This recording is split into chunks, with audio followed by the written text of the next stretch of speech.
I think food safety often has like an unsexy allure to it, but if you know how to use it, you can make food really, really good. Yes. This is On Nutrition, a podcast from Mayo Clinic where we dig into the latest nutrition trends and research to help you understand what's health and what's hype. I'm Tara Schmidt, a registered dietitian with Mayo Clinic in Rochester, Minnesota. This episode, food safety. We all have those tiny questions in the back of our minds when it comes to our food. Are these leftovers still okay to eat? Should I be using glass containers or silicone tools in the kitchen? And how do I know if this packaged product is spoiled? It all boils down to safety, the line between a calculated risk and a dangerous decision. Here to help us make those decisions is Roxi Smith, a food scientist who shares her best tips and information online under the moniker Hydroxide. Roxi is a master at using her experience in the industry to fight food misinformation with facts, tutorials, and video essays. I am so excited that you are here with me today. So thanks for taking the time to share your wisdom with us on nutrition. I'm happy to be here. Thank you for having me. I even added questions because I saw them on social media and I was like, gotta ask Roxi. So I am pumped. Awesome. As you know, there is a lot of misinformation out there when it comes to food science and safety. So I want to do a quick myth-busting session with you in a segment that we call Health or Hype. Absolutely. All right. If you can't pronounce an ingredient, you shouldn't eat it. I think this is a common opinion for people who start trying to venture into their quote unquote clean eating journey or just trying to focus on their health. And that's a common sentiment that you'd hear as a prescriptive thing to do when you're checking labels. But I think that philosophy would limit you with a lot of other things. For me, I love getting hooked on phonics, for lack of a better term. And I think there are so many things that we can't pronounce that are maybe in other languages, or maybe if you're unfamiliar with chemistry. Yes. Also, I think there's kind of a disadvantage here because if there were slang terms for these chemicals, then they wouldn't seem as scary. Sodium bicarbonate can sound like a mysterious chemical, but baking soda is something we all trust and have in our pantries. So, if you can pronounce Worcestershire, I feel like you could probably pronounce sodium benzoate, That's awesome. I think about it, Roxi, with especially things like vitamins. So when, for example, cereal is fortified with vitamins, which we do in this country because pregnant people eat it and small kiddos eat it. So tocopherol and pantothenic acid and pyroxidine, those are vitamins, you guys. So even though they sound chemically, they're actually really beneficial. Exactly. Here's one.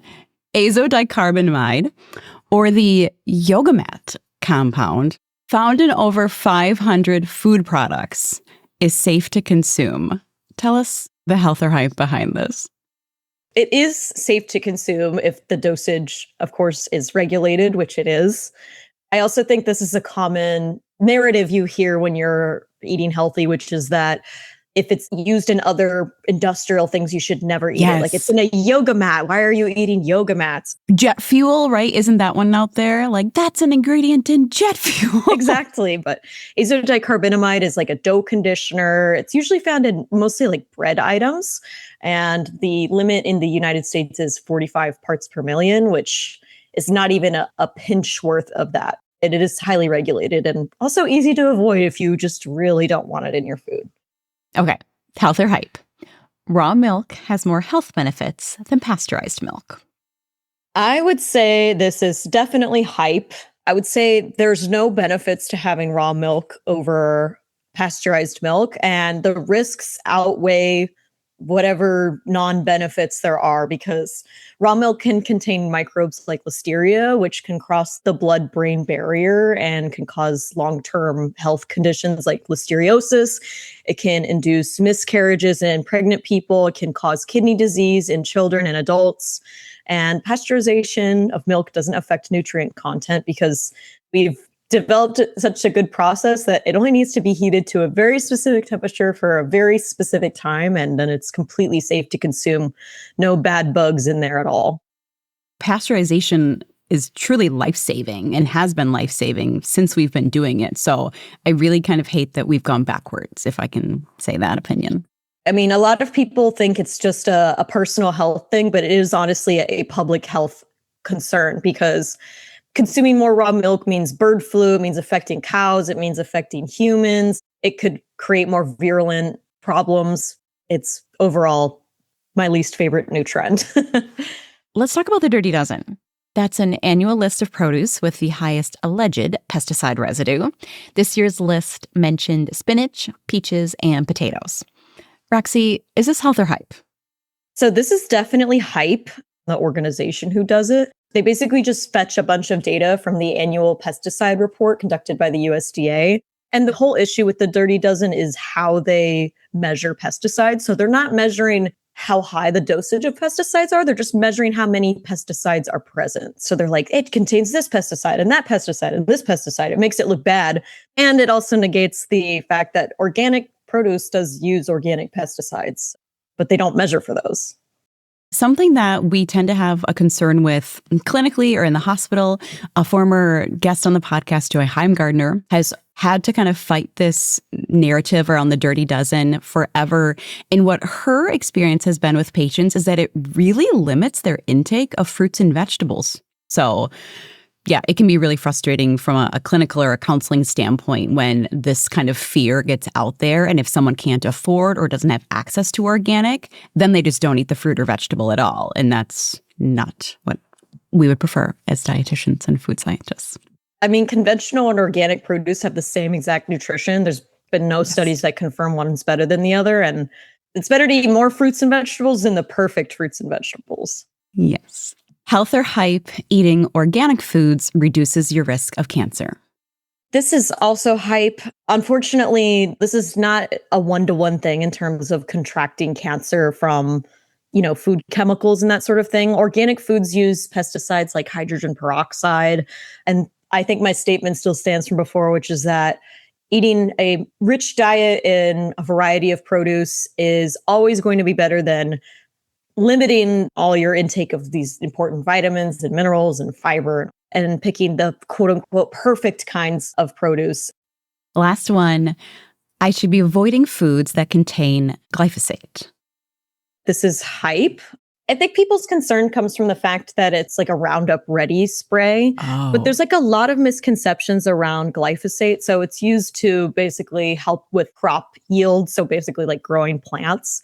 And I think there's this huge misconception that glyphosate is like heavy metals, which will bioaccumulate in your body. And like essentially like lead never really leaves your body. Yeah. But glyphosate is a water soluble molecule and it leaves your system within a few hours. It literally cannot stay in your body. It will not bioaccumulate. A lot of people also think that glyphosate is illegal in Europe. It's completely legal there. They also use it there. And it's not something that I would concern yourself with. I think it's like focusing on these minuscule details rather than focusing on like, is the bread I'm eating have fiber and protein and does it taste good and that sort of thing. To me, it's just sort of something not to worry about, especially since it doesn't stay in your system. I feel like we could do this health or hype segment with you for hours. Let's talk more about food processing. So how much credence should we lend to the claim that essentially everything has chemicals in it? Yeah, I mean, in a technical sense, that's correct. You and I have chemicals in us. Water is a chemical. Yeah. Really everything that is anything on Earth is a chemical. And I think just the number one lesson here to take away is always that the dosage makes the poison. So like, is water good for you? Yes. But can you drink too much water and die? Mm-hmm. Also, yes. And that goes for pretty much anything you put in your body. Yeah. What do we know about the extent of microplastics and nanoplastics in our food and products? So there's a credit card amount of plastic in my brain. Yeah, so I think microplastics is still a super emerging set of research. And unfortunately, I think a lot of the headlines surrounding microplastics are greatly exaggerated because in the lab setting, it's really hard to control for microplastics that are in lab equipment. So if you're using syringes, if you're using plastic beakers, if you're using plastic wrap, it's so difficult to control for those levels that, again, the dosage that's measured at the end of these studies might not be completely truthful, or at least tell the whole story of what's going on. So I don't want to say whether or not you should be concerned about microplastics or not, because again, it's still an emerging methodology and type of research. But, I'm not so sure that there's a whole credit card sitting in your brain right now. We're going to talk about kitchen safety a bit. So on the hierarchy from least to most safe in terms of chemical residue, where would you rank plastic, silicone, wooden, and glass kitchenware? Yeah, so there's pros and cons to really all of them, which I know that's maybe not the fun, sensationalized answer I can provide. But if we talk about glass is so versatile. It can be used in hot temperatures, cold temperatures. It lasts a long time. Glass is an inert material, so nothing will ever be leached into your food. Yeah. But there's certain things I would not buy that are glass straws, for example, because if a glass straw has a chip in it and you slurp it up, then it could really hurt your esophagus. It could hurt your body. And everyone's dropped a piece of glass before, and cleaning that up can be dangerous if you have little kids around, that sort of thing. Now, what about the black plastic utensils? We're not supposed to use those anymore?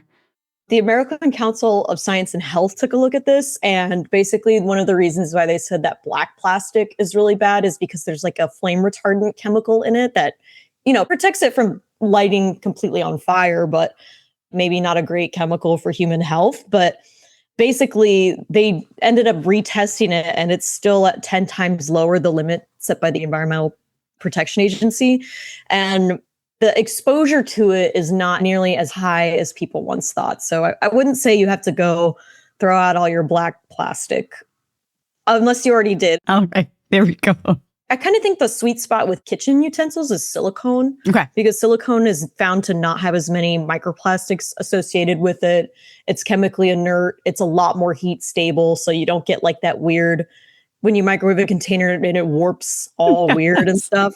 I would say if you're just getting silicone utensils, I would be wary of the ones that are really bright in colors, because a lot of times they're dyed and those dyes could leach into your food. But the more transparent or like kind of milky colors are better. Mm-hmm.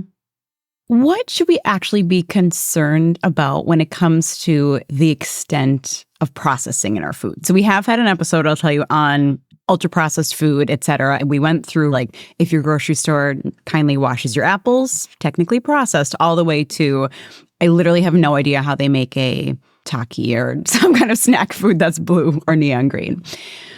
What do you explain to people that is probably most helpful when we talk about food being processed? Yeah, so I think processing is oftentimes considered to be something that really makes food worse, but I made up this spectrum I called the PB&J spectrum. Okay, I can't wait. Which is like, so on one end of the spectrum, on the ultra processed end, you have like an Uncrustable. That thing was completely made in a factory. It's a PB&J sold in a plastic bag. You could buy identical ones in every grocery store, et cetera, et cetera. Yes. Then on the other end, on the non-processed at all end, is you have literally grown your own wheat, milled your own flour, baked your own bread, grown your own peanut crop, blended that up. You have grapes growing on a vine. Exactly. You've canned them all. You've added the pectin. And then I think most foods are somewhere in the middle of that spectrum. Like if you make a PB&J, maybe you do bake the bread yourself, but you didn't necessarily mill the flour. And maybe you just buy peanut butter from the store and jelly. Yeah. The thing is that most of us are eating processed foods on the daily, and that's not a bad thing necessarily, because I don't want to have to do all that stuff anymore. And most of it has become so well regulated and well produced that it's just way easier for us. And there's not necessarily like a health difference, because the peanut butter you make, the spectrum, might be the same nutrition as the peanuts that you grew yourself. So focusing on the macros, the micros, all that is very important compared to just thinking about whether or not it's been processed. Because you can even think about every food in your home and do that spectrum with it. Like, will I be making my own chips when I eat chips and guac? No, but I could make my own guac, right? Or thinking about snack foods. Okay, let's not buy the ultra-processed snack foods for the kids as often and focus on fruits and vegetables. And maybe you did grow them in your garden. Will I be milling my own flour? No, thank you. So, yes. Can I steal that analogy? Absolutely. One last example I'll add in is my favorite example of an ultra-processed food is the Bonza chickpea pasta, because Yes. how do you take a chickpea and turn it into pasta? That's definitely an ultra-processed food, but I would say that people can eat pasta that's higher in fiber and Yeah. protein and all that, and I would say that's a net good. Yeah. And let's, again, think about what food processing has done for us, right? So we've added things like folate to food, or we've added vitamins and minerals or vitamin D. And guess what? We don't have rickets anymore. Like, some of this processing has been really beneficial on a population basis. Exactly. No rickets is a good thing, you guys, right? That's for sure. A big fear people have when we're talking about food processing is, I think, this concept of carcinogens being in our food or being added to our food. So can you help us understand the classification of food carcinogens, the risks and the hazards associated? So I think in general, when something is identified as a carcinogen, there's a lot more nuance to it than just if you eat this, you will get cancer. And I'm not a clinician, so I'm probably messing up this definition, but cancer is not like a input-output scenario where like you eat the carcinogen, you get the cancer. Yeah. So I think these things all exist, of course, on like a complex spectrum.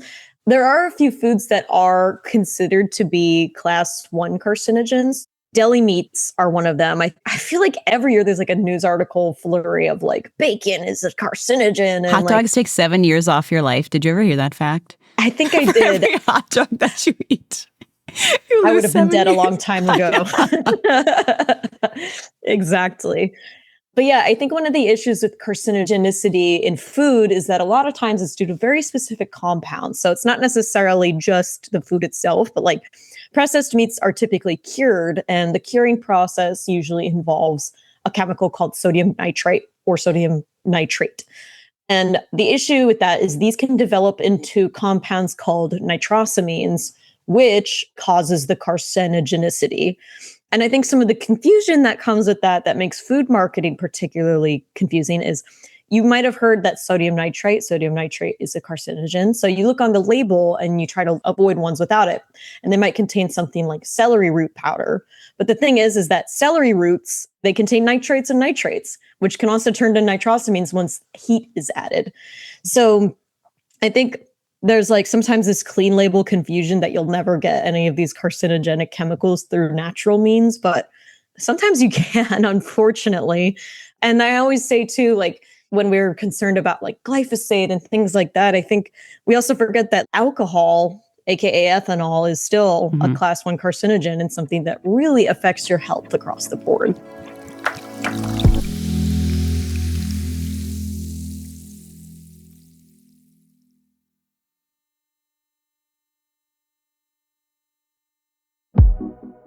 Knowing the basics of food science is power.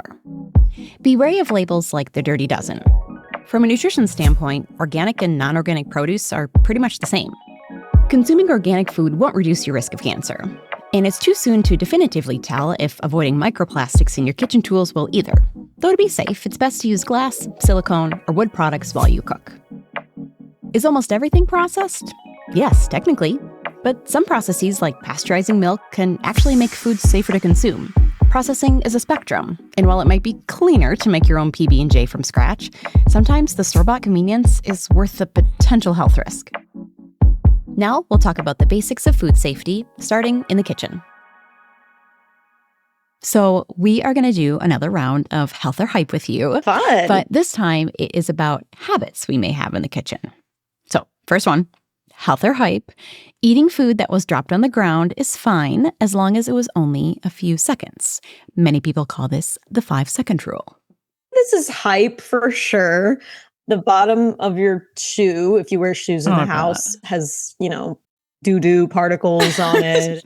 I will say, like, in terms of contracting a foodborne illness, not so much. You won't get salmonella from dropping your chicken on the floor. The chicken would have already had to have salmonella for that to happen. So you can't necessarily get like foodborne illness when you drop it on the floor, but you can get a host of other things. So what do you think about my daughter occasionally sharing her popsicle with our dog? This is not a lie. I guess like on a fundamental level, I do think that kids are allowed to be kind of gross. I'm no immunologist, but I know that like you're supposed to take your kid outside to play in the dirt occasionally. Yes. You know, they're not supposed to be existing in a sterile environment. But I personally would not share my popsicle with my dog.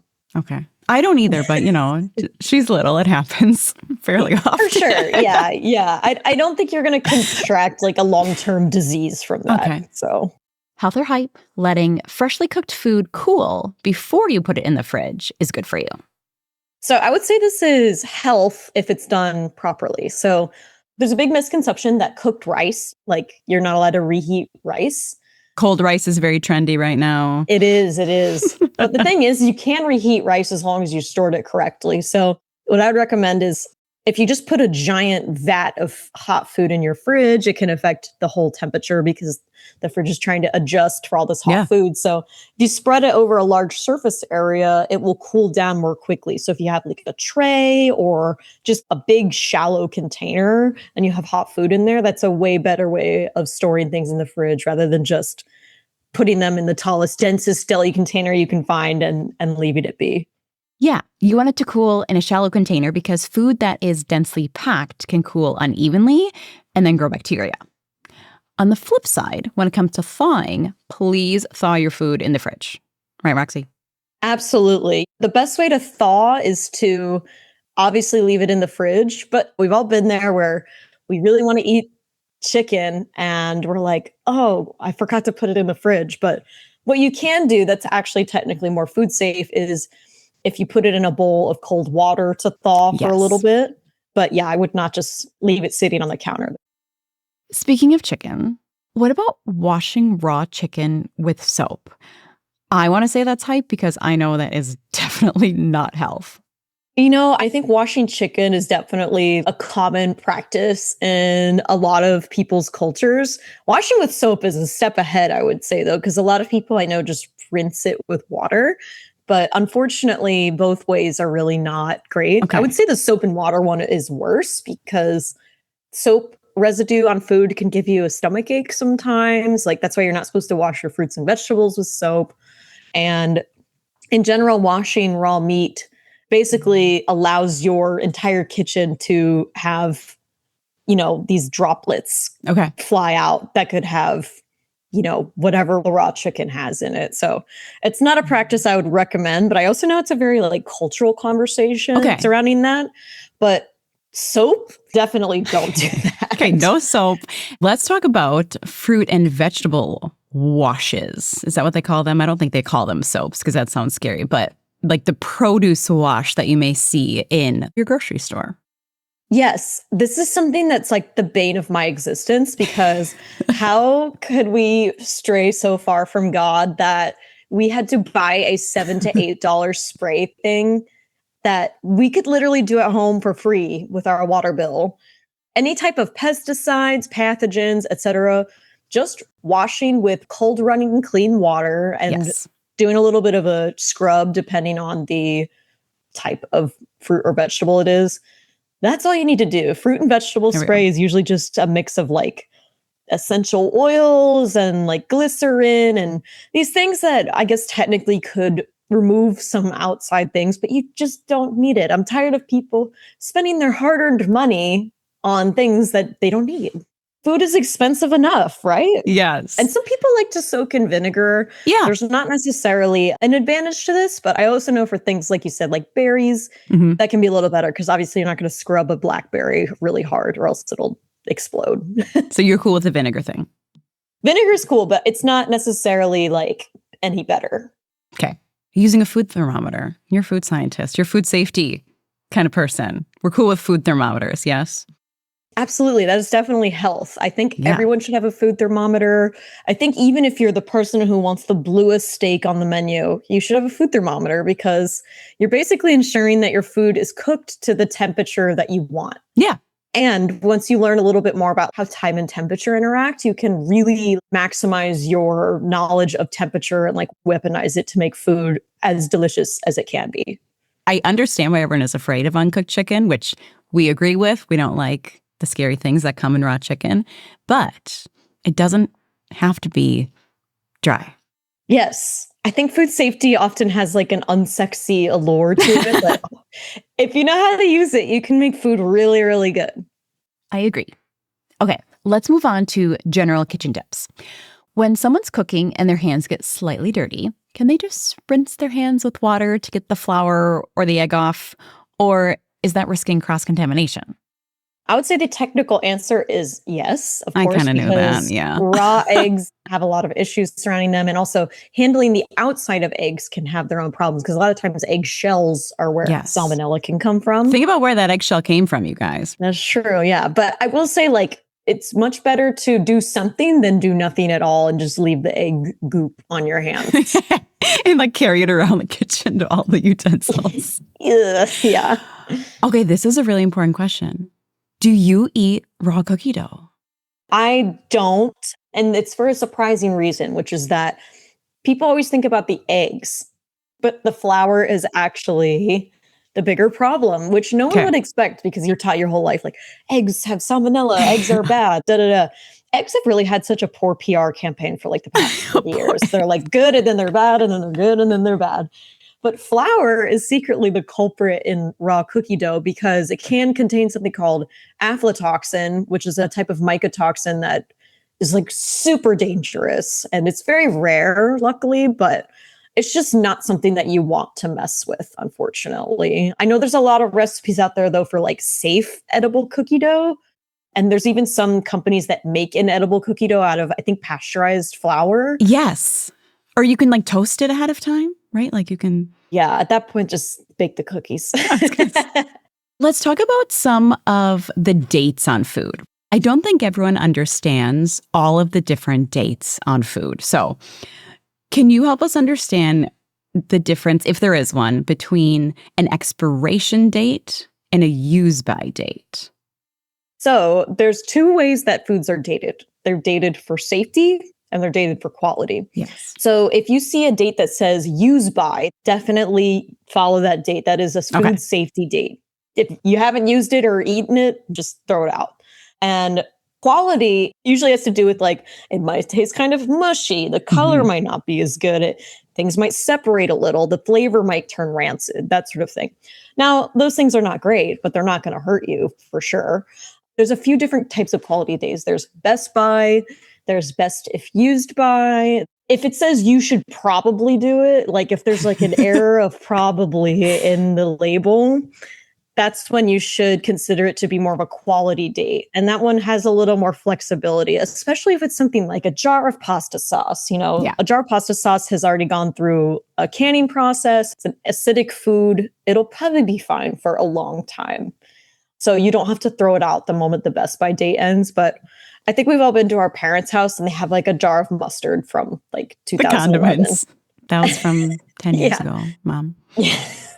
Yeah. So there's definitely like kind of layers to this. But if you open it and it smells weird or it looks bad or when in doubt, throw it out. Okay. So that brings me to the question, is the sniff test good enough to check if food or leftovers are still cool? Our nose is a very smart thing. Our olfactory senses are super keen and great.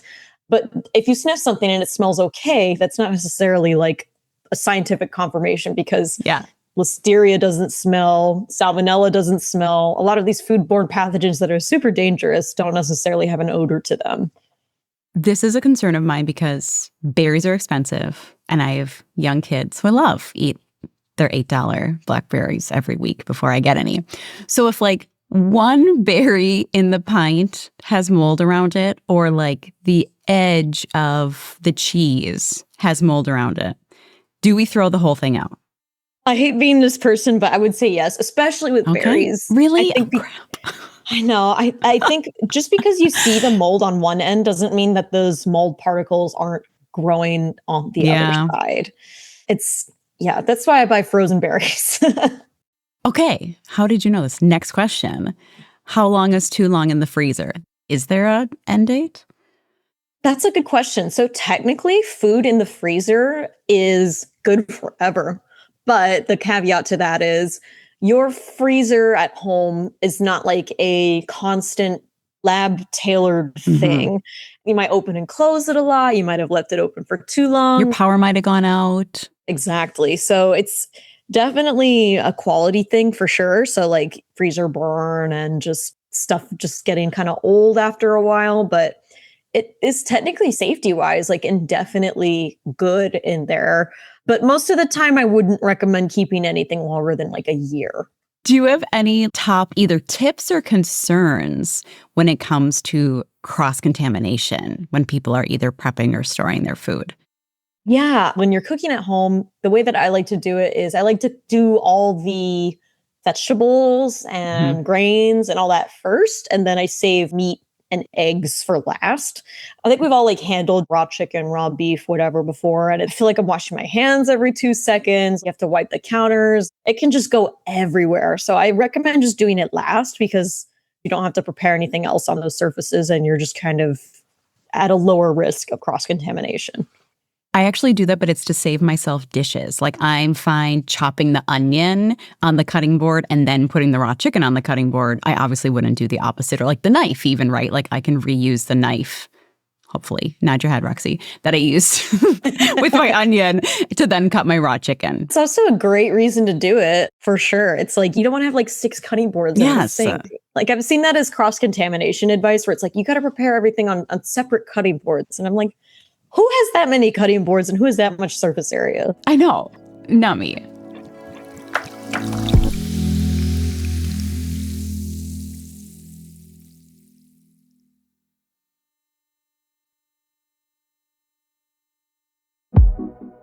The kitchen is a great trap for germs, whether you're eating food that was briefly dropped on the ground or sharing a popsicle with your dog. So here are some tips to avoid foodborne illness. Before you put warm food in the fridge, spread it out in a shallow container so it cools evenly and has a lower chance of developing bacteria. Thaw frozen food in the fridge, or at least some cold water. And if anything's been in the freezer for over a year, it's probably best to just throw it out. Food thermometers are great for testing if something's fully cooked. And sometimes our cleanliness habits can do more harm than good. Using special fruit and vegetable washes, cleaning raw chicken with soap, or rinsing our hands lightly when handling eggs aren't actually helping. Instead, keep the soap and water to your hands and dishes only. When it comes to food in the fridge, the sniff test is not technically enough, so toss it out as soon as you see a bit of mold. There's so much to keep in mind to make sure our food is nutritious and tasty, let alone safe. So next, let's explore some reliable sources of food information and the best practices when grocery shopping. What are some of the top high-risk foods listeners might encounter but not be aware of in terms of food safety? Unfortunately, this one like broke my heart, but sprouts. I remember I said that to someone and they thought I meant the grocery store, but I mean like the food sprouts themselves. This is why like, Jimmy John's doesn't have sprouts on their sandwiches anymore. They were being recalled left and right. I know, they taste really good. And this is like a perfect example of like, just because something's natural doesn't mean it's safe for you, because sprouts are grown, their best growing temperature is like 70 to 80 degrees Fahrenheit. And that is squarely in the middle of the food safety temperature danger zone. Yes. And the other thing too is a lot of people ask like, well, can I grow sprouts at home? But a lot of times the foodborne illness is found in the seeds of these items, because they are in a moist environment and that warmth and moisture, that's like going on vacation for bacteria. They love it. So yeah, sad. My local farmer's market has microgreens. Is that a better option? Yes, it is. I think it depends on the way they're grown, of course, but it's just a fundamentally different item than sprouts. I would say sprouts are definitely higher risk than most microgreens. But any type of sprouted material too, like alfalfa sprouts, et cetera, definitely be careful with those. Oh, boo. Okay. Well, this is a good one. How long is it okay to let boxed up leftovers sit in your car while you're out? Like what if you socialize, or what if you go to a bar after the restaurant. One, your car is going to smell, and that really freaks me out. But what's the safety info on leftovers in the car? The temperature danger zone, like I mentioned earlier, is between 40 Fahrenheit to 140 Fahrenheit. And that's pretty much big. when the temperature for most of our cars.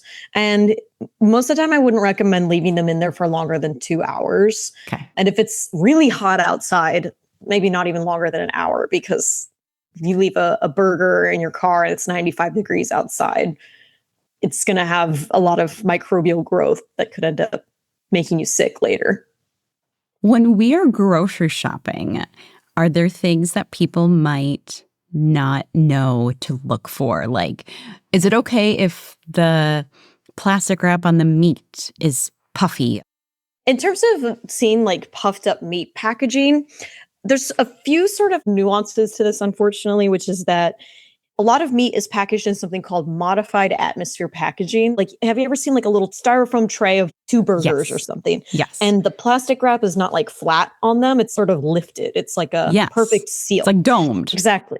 They're like, have some level of gas in them where it's not in the meat necessarily, but it's in the packaging. And it basically like preserves it for longer, keeps the color better so it doesn't turn really brown and green and dull. Those ones are safe to consume. But if you see like a package of, I don't know, like burger meat and it's really swollen, that's definitely not a good sign. That's a sign that there could be some growth of something in there, or the packaging wasn't quite right. Same goes for cans. I think a swollen can is a huge problem. Yes. Because a can is supposed to be anaerobic, which basically means like there's no oxygen in it. And if it's swollen, that's a sign that something may have gone wrong in the canning process, or there could have been a bad bug in there. But a dented can, as long as the dent is not on the seam or the seal, basically anywhere where air can enter, if the dent is just like on the side, it's more of a cosmetic thing. Someone dropped it. Especially because they're getting tossed onto trucks and getting taken across the country. But definitely look out for if it's on the seam or the lid, really anywhere where oxygen can enter. You have previously worked with raw fish. Sushi grade is something that I actually asked my grocery store sushi guy. I was like, hey, do you guys have sushi grade back there? Like, is it just here where the other raw fish is? And he told me that that's not a real thing. So is sushi grade not an official term that's regulated? Yeah, sushi grade is not a regulated term, unfortunately, because I feel like that would make things a little bit easier, but it is like a higher risk food compared to some other things. So that's why they don't suggest that like pregnant women eat it, immunocompromised people eat it. But a lot of fish species are susceptible to parasites. So basically having like nematodes and little worms in them. So they go through something called a parasite destruction process. And this can be done a few different ways. Raw tuna, usually it's frozen.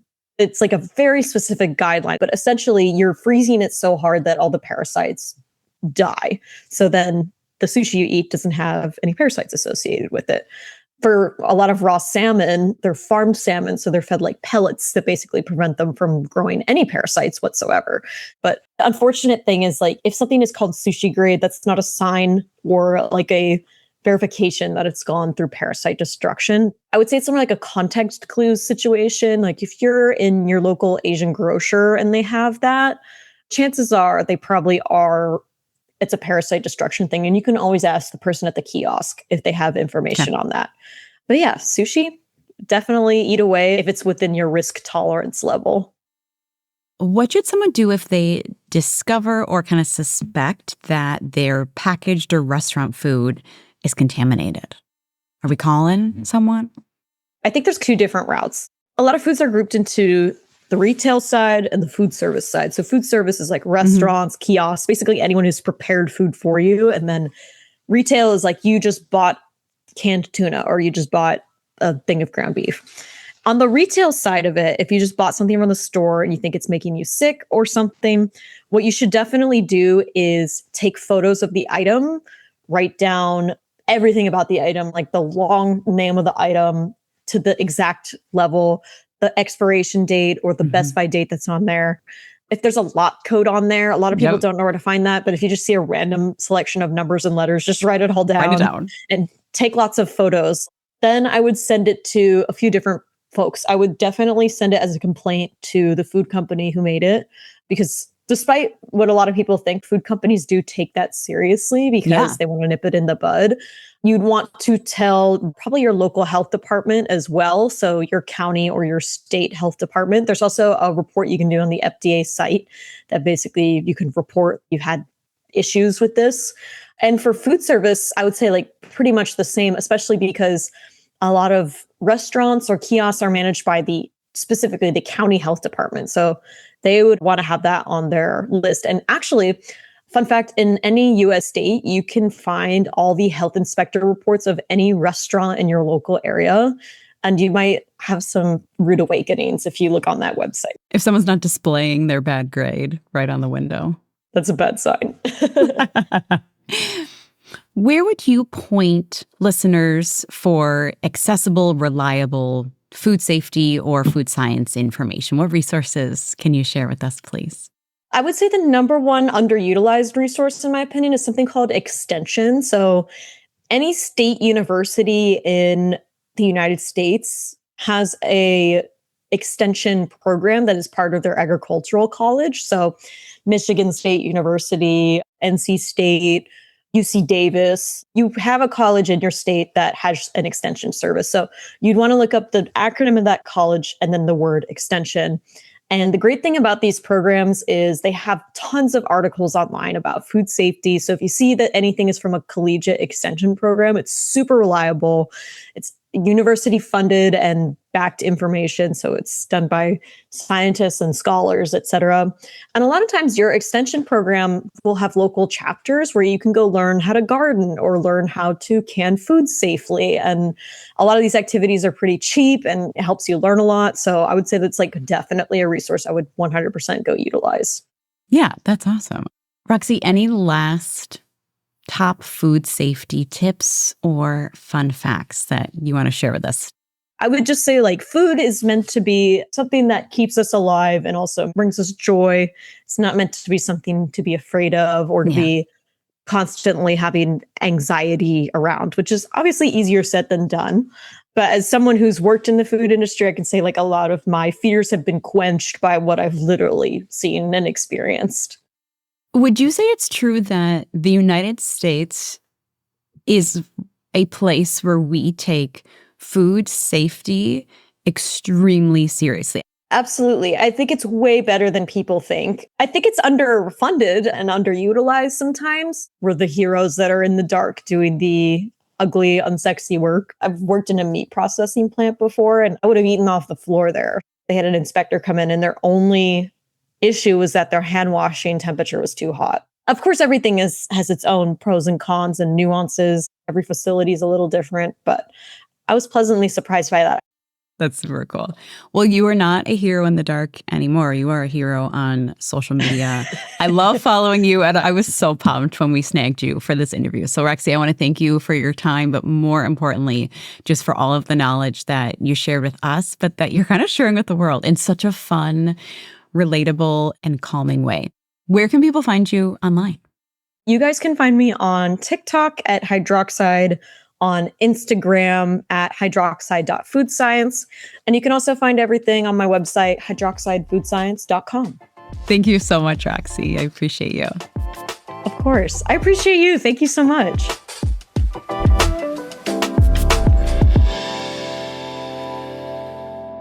Food safety at the grocery store is nuanced.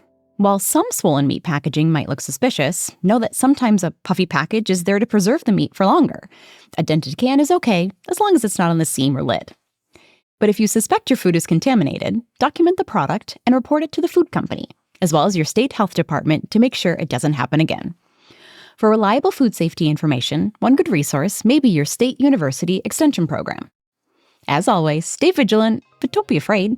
Food is meant to be enjoyed, as long as you take the proper precautions first.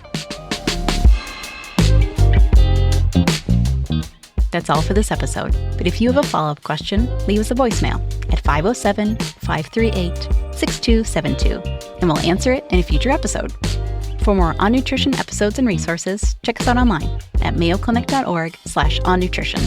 And if you found this show helpful, please subscribe And make sure to rate and review us on Apple Podcasts or your favorite podcast app. It really helps others find our show. Thanks for listening. And until next time, eat well and be well.